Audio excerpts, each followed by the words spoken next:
Amidst the wake of AI, an important question arises. In what ways can this impact mental health? Can AI be used as a tool to improve mental health? And if so, is this usage safe on children? I'm your host, Sydney London, and today's episode will explore the implications of AI usage in supporting children's mental health.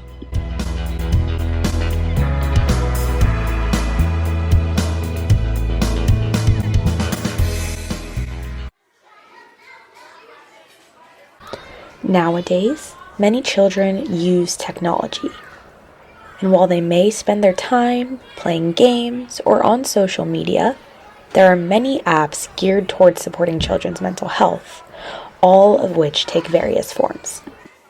Firstly, there are chatbots, which interact with the child to discuss their feelings and potential coping strategies. Then there are journaling-style apps, which instruct users to track feelings and experiences throughout their day. Finally, psychotherapeutic apps utilize evidence-based therapeutic strategies, such as exposure response prevention or cognitive behavioral therapy, to help the user.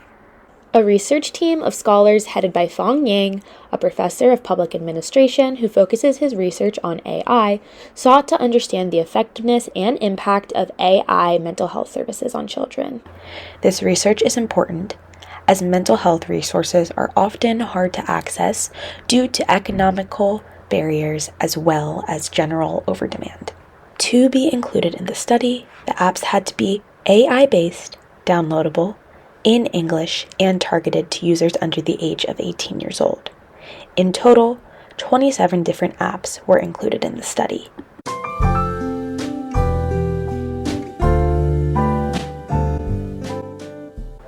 The researchers assessed two main categories, quality and content.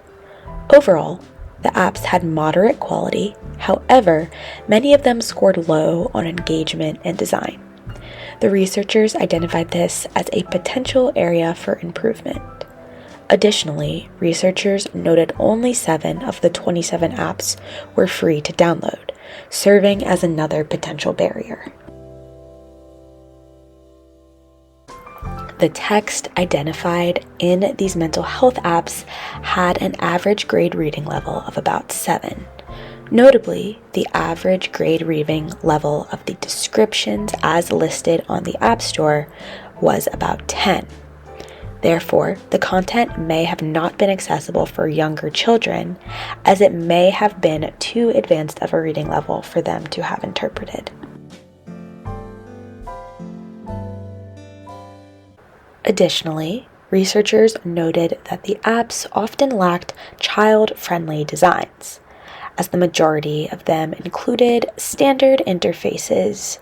Knowing these apps were intended for a younger audience, an app therefore must include both a visually appealing design and engaging animations. Overall, researchers identified many areas for improvement. The current AI-driven mental health applications for children not only do not include enough elements that appeal to children, but may not be accessible to many of them as well. Finally, the researchers also noted that while many of the apps employ trustworthy therapeutic techniques, almost all of these applications have not been clinically tested. Therefore, how are we to truly say they are effective? While there is much room for improvement, there is also promise in the future of AI mental health care. As a much cheaper option than therapy, AI applications can expand overall accessibility of mental health care. But first, improvements must be made to app design, readability, and clinical effectiveness. I'm your host, Sydney London, and this was your lesson about AI-driven mental health care for children.